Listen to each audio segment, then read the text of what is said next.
این روایتی که میخونم ببینید میخوام توضیح بدم که چطور اینها اون مفهوم ریاست مرد بر خانواده درست معنا بشه. اگر این باشه خانواده دوام میاره، که اون مدیر در واقع مسئول خانواده است، در واقع نوکر خانواده است.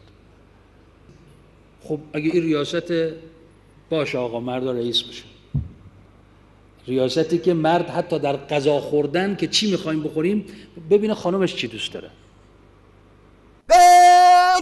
نخندی قاچ خانم نخنده.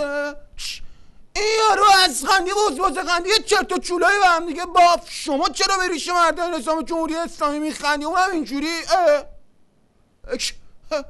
درسته گفتن تو نظام جمهوری اسلامی زنها آزادن، ولی منتها این فنتی که نه، با کله فرود اومدیم اون بره فیمینیست. شما حساب برس مقام عظما از مادر آقا مشتاق بپرسه غذا چی دوست داری بخوری یا نه نهار چی دوست داری بخوری. دو قدم بعدش فیزگول نظام ولایت سوتکی میشه.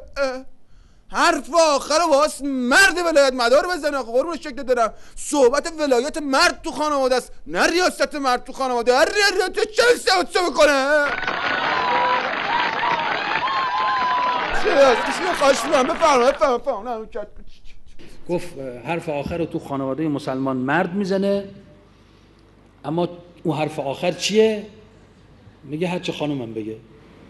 اون جمله نهایی ولی مرد باید بگه، ولی اون اینه، مرد باید اینجوری ریاست کنه، بگه حرف آخر رو من میزنم، حرف مردم یکیه، ولی اون حرف اینه که هرچه شما بگی. فرمان مؤمن حقیقی کسی است که حتی اشتهای زنش و خانوادهش رو بر میل خودش در حتی مسائل ساده‌ای مثل که نهار چی بخوریم مقدم بداره، بر زنش تحمیل نکنه. واقعا مبارکه آقای دکتر بزبزقندی، واقعا سنگ حموم گذاشتن. ببخشید سنگ تموم گذاشتن. یعنی ما زنای نظام میتونستیم بگیم نهار چی بخوریم بعد خودمون خبر نداشتیم؟